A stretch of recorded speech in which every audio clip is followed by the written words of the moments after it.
this is Michael Bosey. Thank you for joining me on Marketing Without the Marketing. Really glad that you can be here. Now, if you have been following along on this podcast, you know that I'm in the middle of something I call the social media strategy series, where I go platform by platform through each of the majors just to help you make a decision about you and your business. Are you going to use each of these platforms or not? And as I've said over and over again, it's a good thing to be everywhere, but look, you're going to connect with a community, your community, probably on one or two of these channels. So making the right choice is really, really important. So anyway, hope you've enjoyed that so far. But today, look out, we're going to talk about YouTube. I've got a lot to say about this platform. They're the king of video, and I'll cover Facebook and Snapchat's recent challenges to the champ. Talk about creating content, using playlists, how that might fit into your strategy, including how to monetize the platform. So this one's going to be good. So let's get started. There's so much to say about YouTube. It's one of the web's most mature and most used platforms. I mean, think about this. When you want to learn something, where do you turn? YouTube.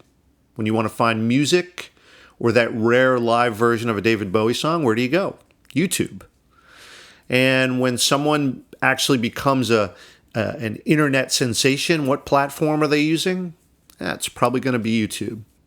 I mean, we've seen people build careers off of this platform, and it's truly the place for enterprising entrepreneurs. But here's the thing, is it right for your business? Let's take a look at that. We'll start with the character of the platform. Obviously, YouTube is everything video, from the shaky handheld videos of your kids in the backyard to professionally produced shows. You've got vlogs or video blogs, which are very popular, but just tons of instructional videos, product reviews. I mean, it's just an amazing resource if you're thinking about this for small business. And here's the other huge thing, which is that YouTube is the second biggest search engine on the web. It's second only to Google. So think about that. Google, who owns YouTube, has the number one search engine and the number two search engine. I mean, people are going to YouTube to find out how to do things or to be entertained or whatever, but they are searching on there. So just that alone should be a wake-up call for, hey, maybe we should be on YouTube. And YouTube kind of wants to be the place for audio too, since services like SoundCloud, which I like quite a bit, they haven't really stepped up. I mean, from one of their early missions at SoundCloud was to be the YouTube of audio, but they haven't really come through on that promise, in my opinion. I still kind of think of YouTube as the YouTube of audio. And, you see them making a little bit more serious attempt at that with something like YouTube Red, for instance, if you've heard of this. They're kind of trying to get into the music streaming business. So think of this as an offline app that can play, sort of like Spotify or Pandora. It's a paid service, $9.99 a month. You can remove the ads, play uninterrupted music, kind of plays like a music player rather than a video player, and it caches stuff for offline views. And they have some original shows, actually. We'll see how that does. It was only just rolled out a few months ago, but we'll see where they go with that. Now, if you've heard a lot about Facebook and Snapchat in particular, recent news saying that they're doing a lot better than YouTube on views. They're making a real run at, both these entities making a real run at YouTube. So let's see how YouTube can withstand this assault. But also, let me throw a little bit of caution into this as far as metrics go, right? Facebook is getting a ton more daily views, that's true, but this metric is a little meaningless because it's not really an equal comparison. So just be careful when you hear the news about this. For instance, YouTube counts a view after 30 seconds, and Facebook counts a view after only 3 seconds. So think about that. You're scrolling through your feed on Facebook. If you pause for just a second, it's likely to be counted as a view, even though you and I both know that you didn't really view that. You made a quick determination and moved on, and YouTube wouldn't count it that way. And you can imagine that Facebook, with the just the sheer volume of daily active users on the platform could start to compile some pretty staggering results on video views. But just, it may not be as engaged as what YouTube is talking about. And you know what? Speaking of engagement, I mean, Snapchat has been amazing as far as engagement goes, which is why it's been really, really of huge interest to marketers. Snapchat stories, though, are made up of 10-second clips or 10 seconds maximum. And each one of those counts as a view. Right, so if you think about this, the metrics are a little off on this too. So a 30-second story counts as 3 views. Okay, a little different than how YouTube calculates. So again, just be cautious about hearing these gaudy numbers from these challenger platforms. YouTube is still the king. But look, it's very clear that both Facebook and Snapchat have clearly got the crosshairs on YouTube. So we'll see what happens. But here's the big thing about YouTube. Strategically for you and your business, it's not just about getting views when you post it. It's also that it functions as sort of a storehouse for your video content. Right? So if you're treating your video content like cornerstone content, which you should, then YouTube is way better than Facebook or Snapchat for that. And I want to talk about that a little bit with regard to playlists and just how to organize that. We'll get to that in just a second. But listen, there's a great piece on this. I'll include a link for you in the show notes about Facebook versus YouTube, and really should be interesting to watch this. Now, there are tons of people doing great stuff on YouTube and making money as well. I should give a shout out to some of the standouts. I got to start with Gary Vaynerchuk. Started with Wine Library TV, did 1,000 episodes. Ultimately, his success on how to build a business using YouTube led him to create an entire media company, which is pretty amazing. And now he produces something called The Gary V Show, which is excellent. Lots of good information. Urge you to check that out. Marie Forleo is another one with Marie TV. She does a bunch of lifestyle tips, really professionally produced. I mean, does an excellent job with this. Then there's Amy Schmittauer, who runs a channel called Savvy Sexy Social, talks about social media in general, but uses it as sort of a soft touch promotion for her business, which is all about sort of using video to create connections, and she does a great job with that. So urge you to check that one out too. And I'll also throw in one that's just a personal favorite. This guy Nick Jaffe, whose channel called Just Nick. As a musician, I love this a lot. I mean, he gives sort of performing tips, effects pedal reviews, and lots of other stuff that he does. He does with a nice sense of humor, with some really good content, really informative stuff. Hat tip to Nick and all these folks. And I'll leave a link in the show notes so that you can check these out. It's all really great stuff, and I hope that you enjoy it. All right, so how do you get started? Well, remember from the last episode that Google Plus is your internet ID, so it's really important for you to make sure that your YouTube account is linked to your Google Plus account. And incidentally, strange thing happened since I recorded the last podcast last week. In that time, Google actually changed my YouTube handle. So as I mentioned last week, my handle was Control Mouse for my company, Control Mouse Media. Last week, I just noticed that they changed it to Michael Bosey, which matches my Google Plus ID. No notification. It just sort of found out about this when I was looking at YouTube to think about what I was going to say in this podcast. So just another indication that it's Google's world and we're just living in it. So there you go. Now let's talk about what people can see on the platform. Google has this sort of open ethos or philosophy around this. So in general, people are going to be able to see a lot on this, right? So if you configure your settings this way, and they do give you a lot of control, people will be able to see your recommended videos, your subscriptions, your uploads, your playlists, and even your liked videos. So, if you're using this for business and you click like on some funny video, some skit that, who knows, maybe a little inappropriate, you just want to be mindful of that because people are going to see that. Now, of course, you can change your settings and all that. You can keep your liked videos and your saved playlists private. And you can keep your subscription private. So for instance, I have some playlists that are just music only. They're on my channel and anyone can see them, and I don't really mind that. But, it's just something, if you're trying to build a brand and this is really going to be central to your business, you might reconsider that. So just something to think about. All right, let's shift to talking about creating content as a part of your strategy, right? Think about this. It's going to be hard for you to get the most out of YouTube if you're not producing your own content. Curating content is important too, just like on any social network. But look, it's going to be hard to get a lot out of this platform if you're only curating content.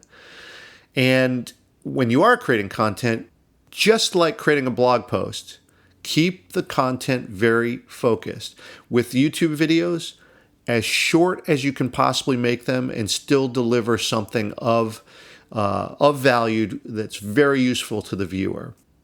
And of course, like anything, when you're posting, make sure it's your own content. Be careful not to use images or music or, other video posts or clips without permission. Look, not only is it not the right thing to do, but it could also get your account suspended, and, rightfully so if you do such things. And a lot of people make mistakes with that, and it's done unintentionally, but you want to be really careful about that. Imagine if this is going to be a core part of your strategy and it gets shut down. You can't sustain that, so just be really careful. Now, YouTube does offer a bunch of copyright-free music right there in the app, and you can find that under Create and then Audio Library. Let's talk about playlists now. Playlists are a very cool feature of YouTube that you can use to collect up your videos, and they allow you to sort of string together a series or a set that can form its own narrative, which is really, really nice. I'll give you a couple examples from my channel. For instance, I have one that's called Content Strategy for Small Businesses. I'll leave a link to that in the show notes. Or here's another one called my Twitter Basics series, which is just 3 videos chained together, just my thoughts on Twitter, how to use it, etc. And look, if you do a little bit of planning up front, this can be really cool to do because you can build out this series, create a nice narrative on it, and then via one click, you can just send someone via a link to this little set of videos, this little playlist. It's really, really useful. That way you can kind of keep the chapters short, if you will. These videos can be very, very short, but you can chain them together and put them all in one place. Really, really nice feature. All right, now let's talk about monetizing YouTube. There's a bunch of things that you can do with YouTube ads. I mean, you could create your own ads and run those, but that's probably for larger entities. But you can also do something really simple by allowing ads on your videos.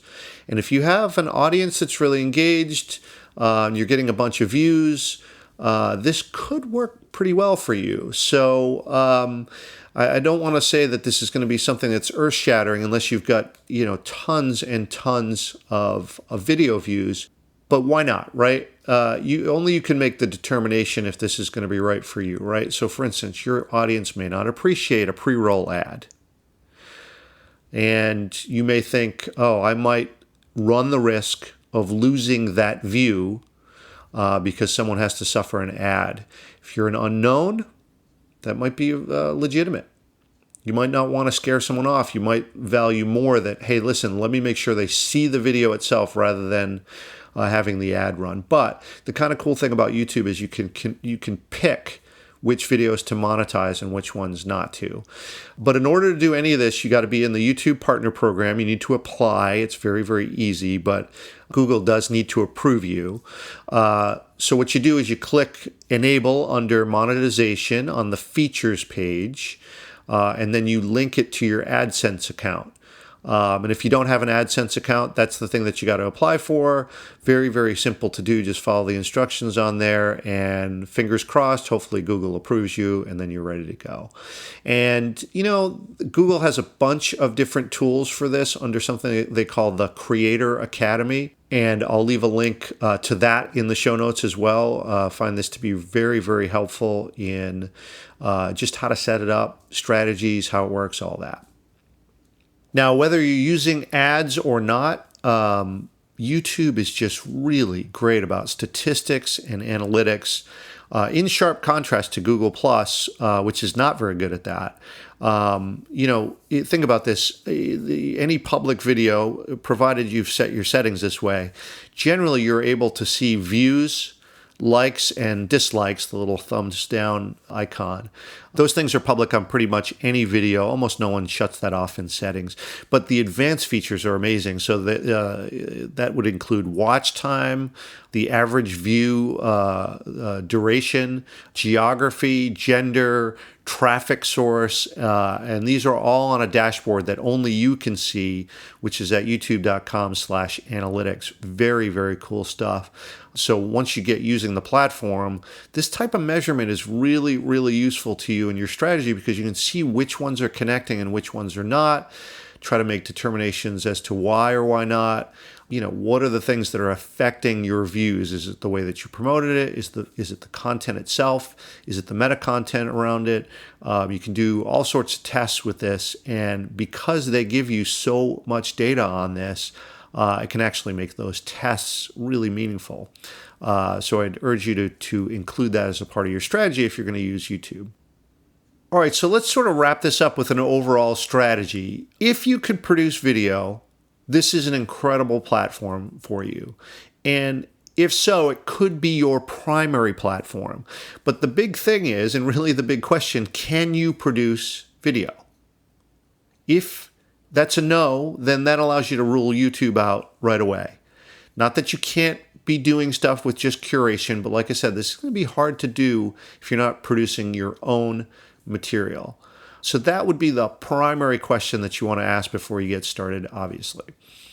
Now, you can't do a lot of automation with this, with YouTube, so it's going to be, there's going to be a bunch of manual effort. So just factor that in. This is going to take some time, and it's going to be in real time. And in point of fact, even if you post videos to hold them and you sort of make them private and then go post them later, YouTube and Google seems to favor it if you upload and post right away rather than sort of uploading it and then posting it publicly later. The reason I mention it here as part of overall strategy is that means that you're going to kind of have to be on point right there at the time. Block off whatever time that's going to be. Let's say that's going to be Wednesday at 11 a.m. You're going to have to do it then, right? So you're actually going to have to sort of schedule the time, and, that may make a difference to whether or not this is worthwhile for you or not. Now, YouTube tends to be more broadcast rather than bi-directional, but listen, if you produce content regularly, and you can see, for instance, with some of the folks that I called out for some kudos, that you'll get comments on your YouTube channel, and that's integrated with Google Plus, which will help with search. So that's really, really good.